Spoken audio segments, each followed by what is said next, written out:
Tov lahodos Lashem l'zamer l'shimcha elyon. And that's where he's going to start. And here we go. Okay.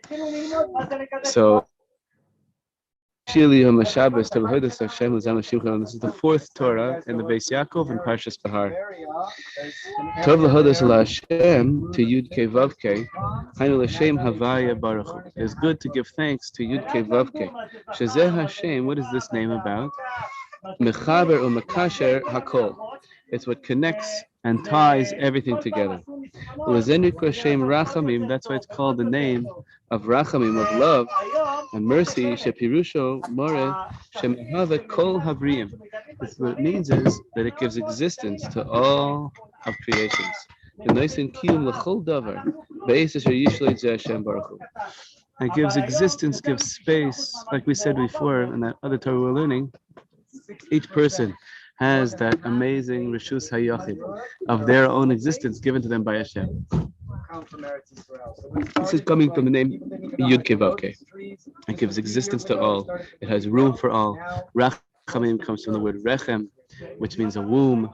So it has room for everyone. It has womb for everyone, you might say. It gives it gives existence. The greatest love and mercy there could be is that the exquisite and incredible, almost unfathomable act of giving existence itself. Havaya means existence. The Yud Kei Vav Kei means the name of giving existence itself. So one thing is that we have to give thanks to the way we perceive Hashem through that name. Tov lahodos laHashem, to Yud Kei Vav Kei. But then there's l'zamer l'shimcha elyon. That's something else. What is that? Gam tzarich l'zamer, to sing. L'zamer means to sing, but zmira, as we've learned in the Mishnayos and we discussed it earlier in Hilchos Shemittah, zmira also means to prune. To prune away the branches and leaves that are going to hamper the most healthy growth of the tree, of the grapevine.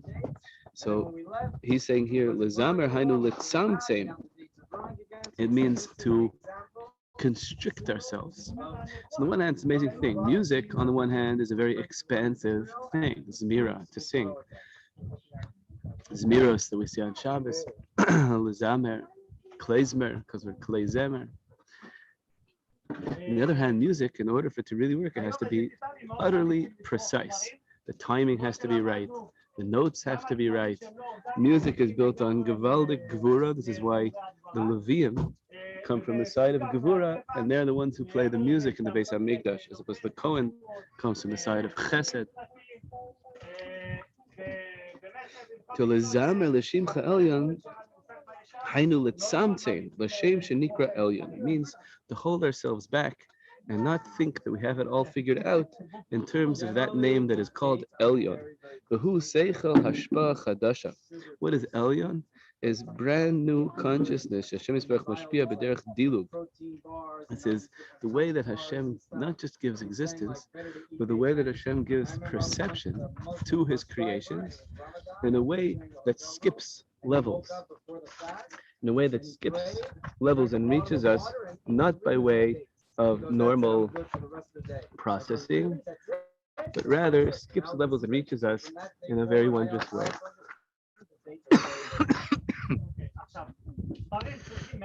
שכל השפעה חדשה שמספרך משפיע בדרך דילוג. בא מזה השם עליון, שהוא מרומם ועליון, ובלא סדר, which is beyond and is above all seder, above all process. To that place that is above process, above order, that just sends down great light from beyond, from that which is Elyon, which is the word supreme, beyond. What do we need to do? We need not to think that we already get it and we can give thanks to it like we can to the name Yud Kei Vav Kei. Of course, it's all relating to Hashem, one God. We're not about different names, Chas v'Shalom, not different gods, Chas v'Shalom.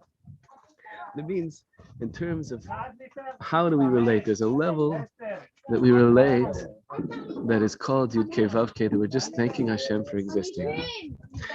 But in terms of perceiving great bursts of new consciousness that come from above in a skipping way and reaches, it's just a gift every time it comes, we cannot think that we have that figured out. We need to do the work of holding ourselves back. Zamer says, "Litzamtzem, l'shem shenikra elyon." V'hu seichel hashpach hadasha. This is brand new consciousness. Hashem is barach mashibia b'derech diluk, and that Hashem sends down by way of skipping levels, not in an orderly way. Ba mizeh Hashem elyon, and this comes from the name elyon. Shu merumam the elyon uvelo seder, that it is supreme, above, and beyond all order. For this, a person needs to sing, which means to hold back in every possible way. That you should not need and be looking for this all the time, but just once in a while there's a flash from Hashem, and of course it's wonderful and amazing, but it's not something I can try to own or force. It's something that I'm holding myself back and serving Hashem without that, and when it happens, wow, gewalt, right? This is the concept of Shemittah, which is fixing ourselves and all of our 7 character traits. Right? The counting of the 7 years to Shemittah and then counting 7 times 7 years is fixed, just like the Sfirat HaOmer, we're fixing our character traits. So to the whole 49-year process of counting Shemittah, we're fixing our character traits. And only after that comes Yovel. So during Shemitah, when we're counting the Shemitah years, we're holding ourselves back. We're not trying to own and relate directly to that great light that is called Yovel, that is called Shimcha Elyon. We're just thanking Hashem, and we're doing symptom to hold ourselves back. Then, after holding ourselves back and doing the work, then comes that great massive gift like Shavuos, comes on the 50th day, the holiday of the receiving of the Torah, the giving of the Torah. So too the 50th year, or Ein Sof, comes down to us this infinite light that is beyond all order, beyond all everything, and we can just receive it in the Yovel year. Negative Yovel, Hu Hashem, what name is related to that year that is the beyond name? It is the name of Yovel. Is Ekia Asher Ekia. I'll be as I shall be. Like, the word is Eheyeh, but we say Ekia just like Elokim because it's a holy name. So Ekia Asher Ekia, I will be as I will be. You cannot ever pin it down. I will be as I will be. Very free, very special, very awesome name. And this is hinted at that it's related to the time of Yovel. How? Because it twice, the name Ekia, Aleph, Hey, and Yud and Hey, is numerically, the value of it is 21. 21 times 2 is 42. So the 2 Ekiyas, Ekia, Asher Ekia, so 21 and 21 is 42. And then if you take the 8 letters that they each are, because each one is 4 letters, Aleph and Hey and Yud and Hey, Aleph and Hey and Yud and Hey is 8 letters. So you add 8 to 42 and you get 50 is the Inyan of the Yovel. Okay, the Isa Bezar Kodesh Kol Chad Yachzor Bei Ledarga Dilei Uva Isyachsun Yisrael B'mifkanus Hain Min Galusa. And in that Yovel year, that exquisite time of the Yovel year, that is when our yichus to Hashem, our what's the word? Our being Hashem's children will become revealed when we leave Galus. What's the essence of exile? This is really amazing. The essence of galus is when there's hidden from us the fact that we are creations of Hashem, and we feel that we are just these independent beings that are like cut off and disconnected. That is the definition of exile. And so Geula, which is the time of Yovel, is this revelation of our what he calls yichus, of our being, related, like family, that we are like Hashem. We're born into the world only through Hashem, completely through Hashem.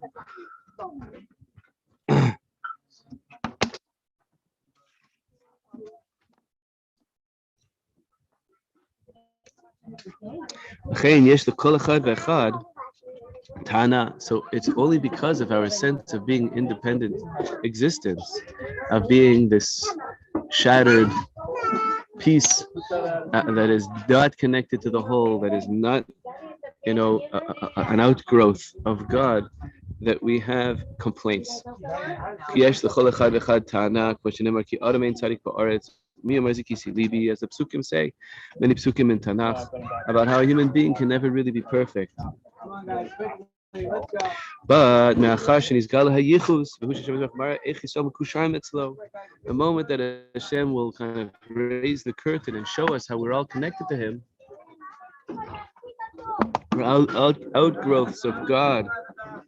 As I nistalku kol kushas, automatically all our questions will disappear. We'll be able to say, well, if there's anything wrong, go to the artisan who created me. Mamish amazing. So there's a little bit of a hint to this in the slichas that we're saying now. My Rosh Kol, Rav Aaron Tabak, Montreal, my beloved Rosh Kol, he once told me, slichas is in the plural. Slichas, forgivenesses or apologies. If you translate it as a forgivenesses, because in the Hebrew, the word for forgiving is the same as the word for apology. Slach lanu, and Baruch Hashem, Saleach, who forgives. So he says, why is it two forgivenesses? Because we're asking forgiveness from Hashem, but we also, at this amazingly special time, and this is very related to what Ishbitz is saying here, there's also an avoda of forgiving Hashem. Not just that we need also, of course, we need to ask for forgiveness, and we have to take and this is, dancing this paradox of free choice and divine omniscience. But there's a very deep work of forgiving Hashem, saying, I don't know how and what, but I know I'm still connected to you. I believe I'm still connected to you. And this is finding that place of connectivity and trusting somehow, being ready to move forward and not hold what he called here this ta'ana, this complaint that we carry around.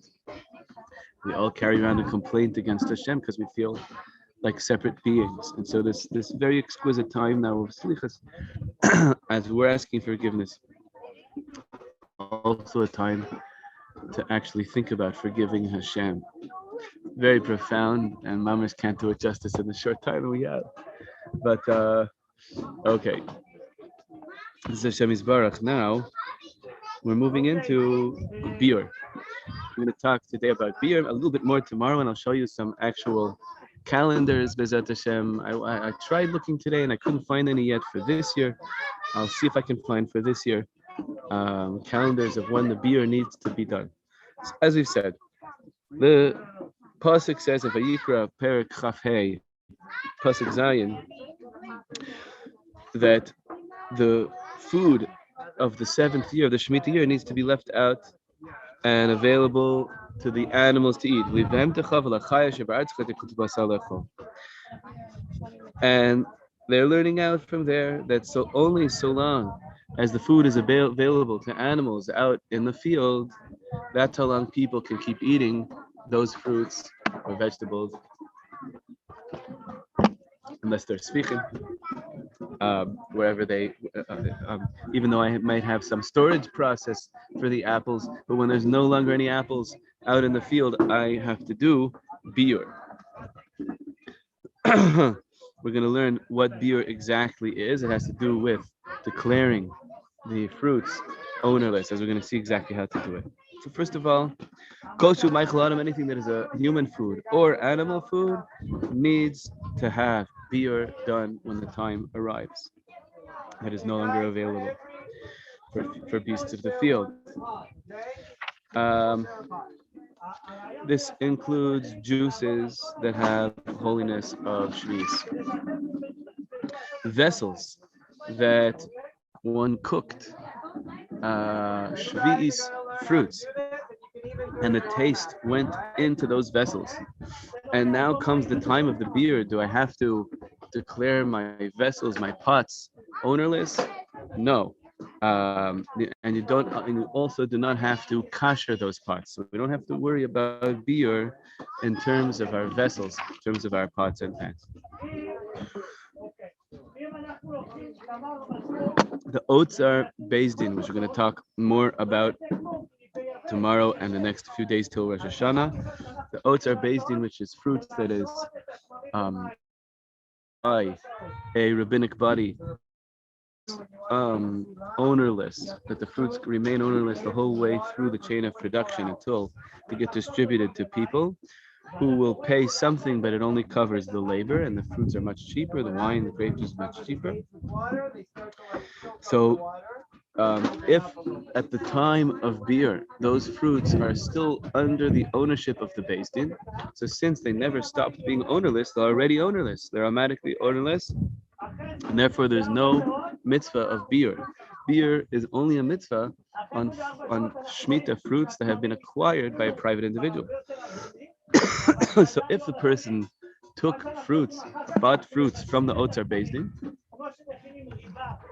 now they're his.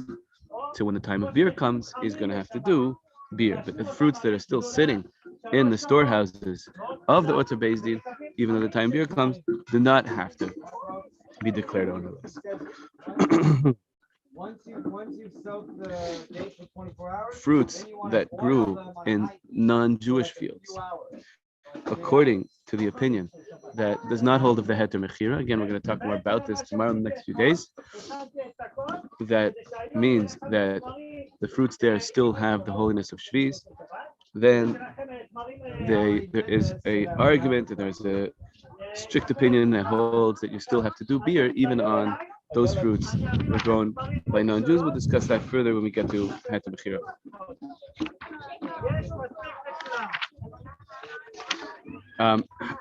How much do you have to have in order to have to do beer? If you have only a very small amount, you don't have to do beer. The Chazal say you're allowed to keep the amount that is equal to the sum of 3 meals worth. So, for instance, apples, if a person has a volume of, they have here 2.064 liters, or dates, same amount. An esrog, if a person has 1.5, but if you have only one, you don't have to do beer on it. Of average size esrog. Figs, a volume of 2.064 liters, same thing.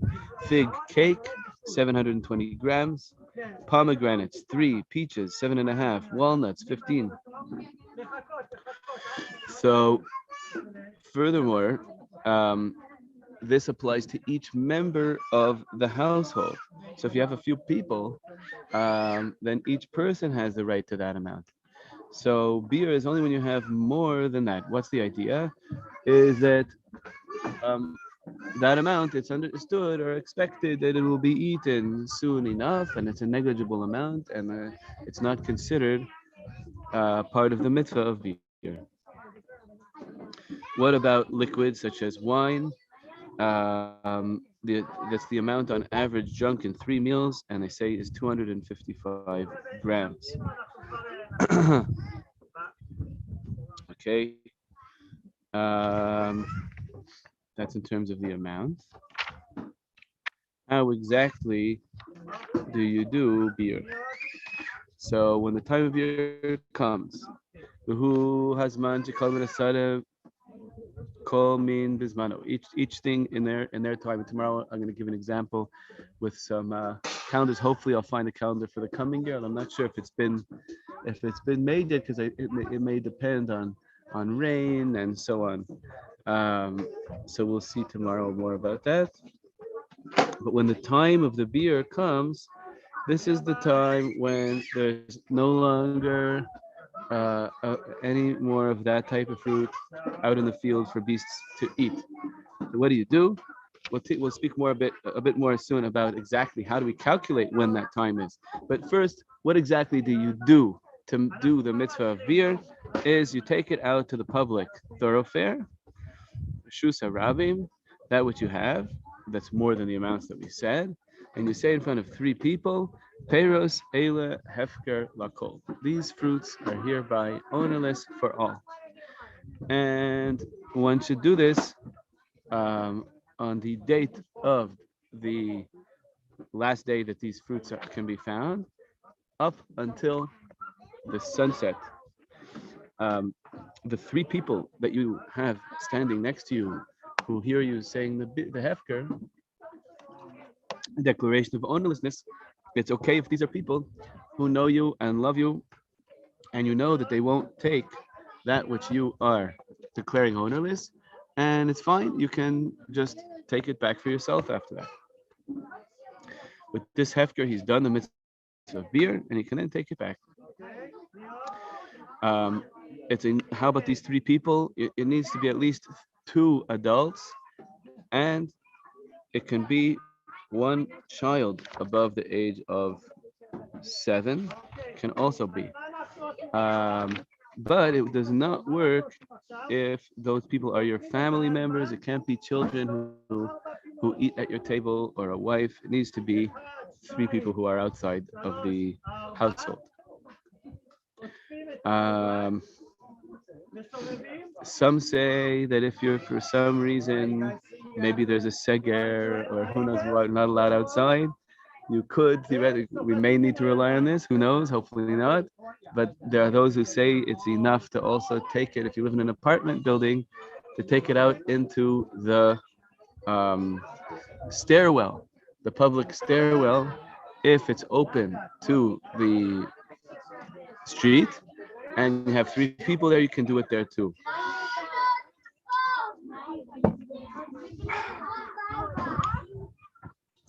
You can't make a messenger to do this for you. It has to be you yourself, the owner themselves, who declares it ownerless. However, you could send someone else out with, let's say, the bottles of grape juice or wine, take them out to the street, and then you can state indoors in front of 3 people, wherever you are, that those bottles of grape juice or wine are hefker. That's okay too. And the same way that there is a mitzvah to do beer of the fruits of Shvi'is, this also applies to money that is holy with Shvi'is holiness. What does that mean? Is if you have fruits of Shvi'is and someone for some reason wants to buy some of them from you,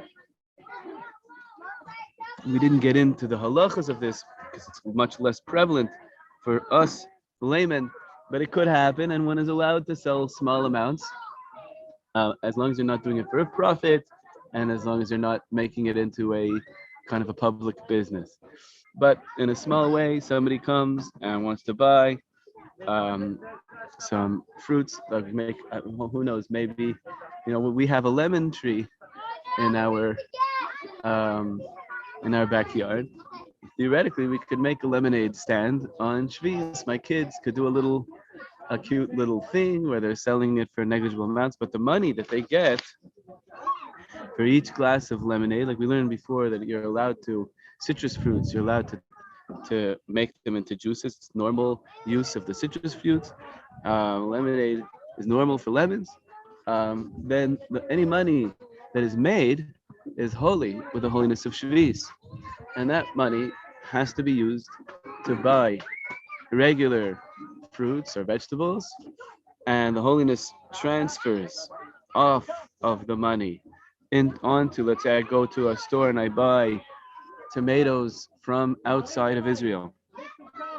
So then the store owner takes my 10 shekels and I take the tomatoes. When I take those tomatoes, the holiness goes onto the tomatoes and off of the coin. Now the coin goes back to being profane, and the tomatoes now have to be eaten with the laws of the holiness of Shvis. But before I do that, when I have the 10 shekels, if I didn't do it in time, so then there's going to be, if I bought lemons with it, then when the time of lemons ends, and it's the time of the beer of lemons, I sold lemonade to someone, I got 5 shekels for it. Now the time of beer has come, and I did not yet use this 5 shekels to buy some other kind of fruit or vegetable to eat. I'm stuck with holy money.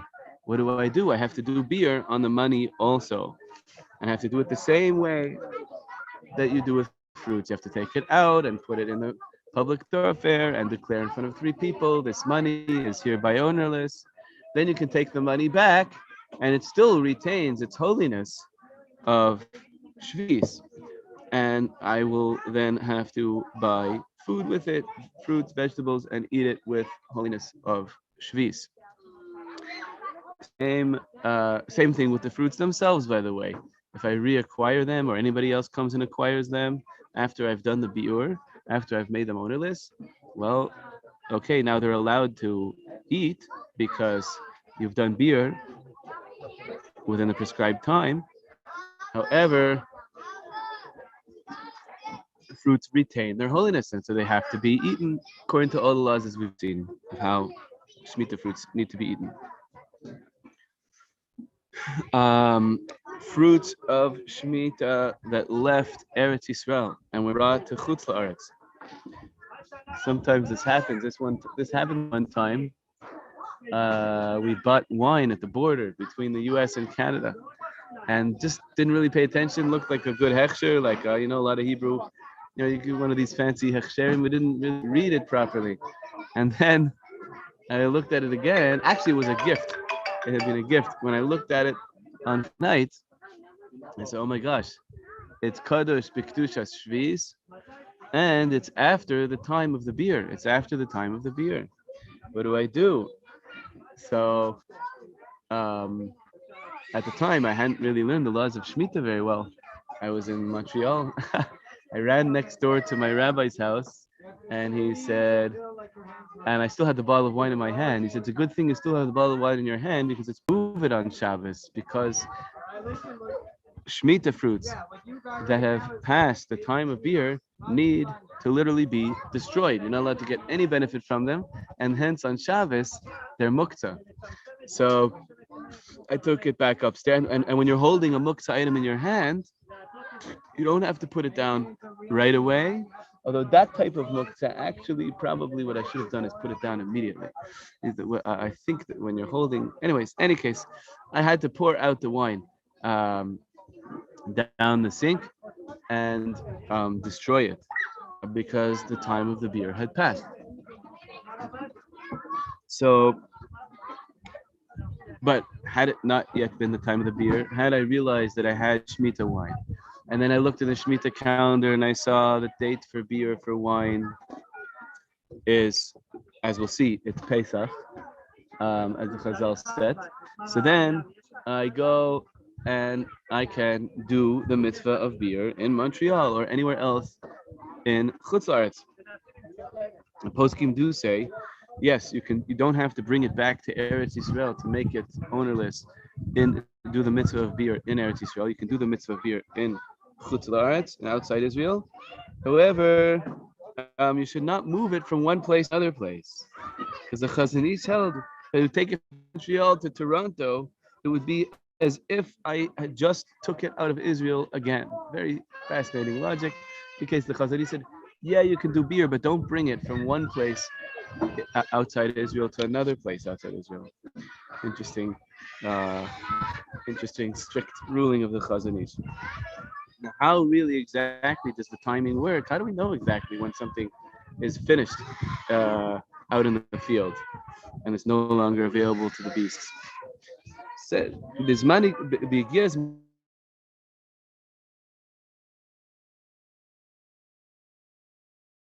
suffix Shema Kala Osamina. It's always going to be a degree of a doubt of Yafkir B'chol Yom. So what do? There's going to be a date when the doubt begins. Maybe there are no longer any apples left.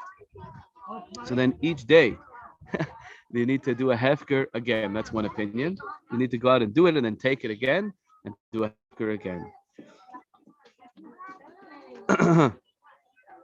Some say that it's enough to do hefker one time for the entire, let's say it's a week where the apples are finishing out.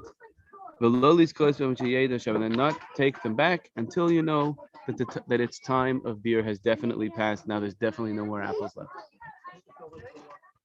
Going to this shita, you take it out into the public thoroughfare. You declare it hefker in front of 3 people. On the first date of the doubt that maybe the time has already come that there's no more apples. And then you can take it back into your house with a kavana, with an intention not to acquire the fruits, the apples, until you know for sure. Then just keep them there without any intention to acquire them until you know for sure that there's now no longer any apples. And you say to the people that you make the hefker in front of that these fruits are ownerless, and even though I'm taking them to my house, anyone who wants can come and take them. And that would be the way that it would work. um, so once again, once the time of the beer has passed, the once the time the beer has passed, and if a person did not do the mitzvah of beer, did not declare it ownerless, then they become totally forbidden to anyone to eat. You have to bury them, or burn them, or destroy them in any other way. How do the people who are coming know that this particular basket of produce has been declared hefker as beer? People come to the house or something? Yeah. Right. So halachically, the kind of a bit of a loophole here, the idea being that because anything you declare public in front of 3 people is considered public knowledge, and you've done what you could. So it's like good enough. The treatment over here, for instance, like we said before, that if I have my lemon tree in garden and the only way to get there is going through my house, there's a note on the front of my door saying anyone who wants come and take lemons, please ring the bell or call between the ages of X and Y, and don't have to leave my door unlocked the entire Yeshiva.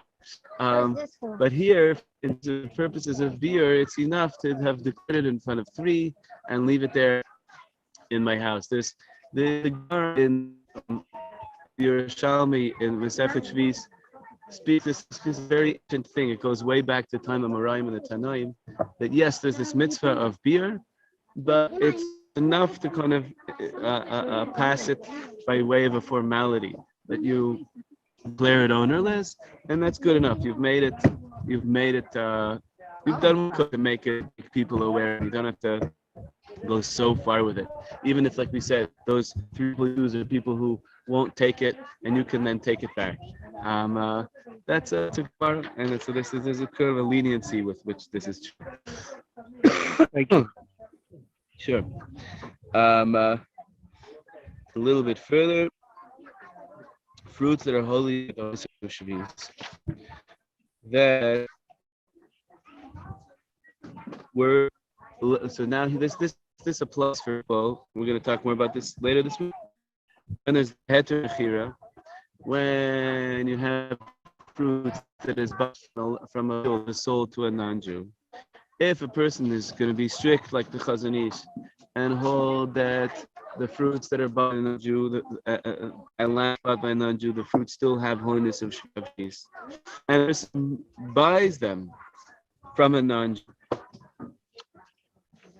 well, If you hold that they have the holiness of Shemitah, you're going to also hold that they have to have beer happen to them at the appropriate time.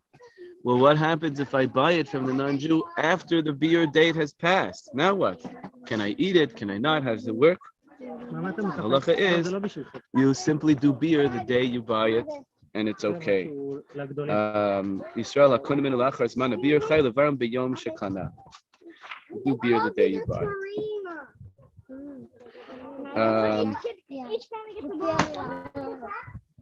Fruits of shviz that were not declared hefker and then became forbidden, and you're not allowed to eat them. And then someone came and bought them, and you're really tied up in a knot, right? It's the date passed, person didn't do beer, the fruits became completely forbidden, and now someone came and bought it. What happens to the money? So what happens is that the money gets the holiness of Shemitah and gets the Isser, gets also the fact that it's forbidden to use. And so that money that now you cannot fix it. You cannot go and buy tomatoes, like I said before. You cannot go and buy fruits or vegetables that are from Chutz La'aretz and put the holiness of Shemitah onto them by transferring the holiness off of the coin through a new interaction. No, this coin, because it was used to buy fruits that are after the time of the beer, is simply forbidden. Nothing you can do. So it becomes a forbidden coin, and it had to be burnt or buried or destroyed in some kind of way.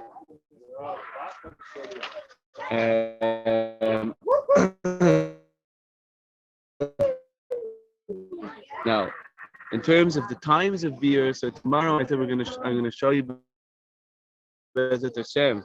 Hopefully a calendar. I wasn't able to find one, but earlier today. But hopefully tomorrow I'll find one online with dates of beer. But Chazal do tell us certain times for certain fruits that is there in the Gemara Masechet Shvis in Yerushalmi. That is dates, figs, olives, and grapes. Dates you have until Shavuos. Grapes you have until Pesach, Passover.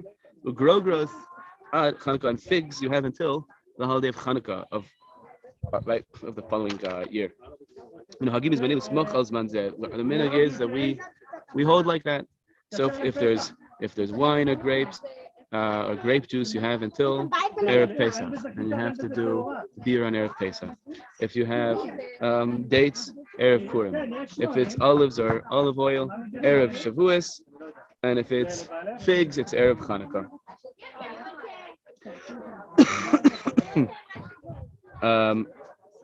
So the minhag is to hold like this, and we'll see tomorrow a much more up-to-date, precise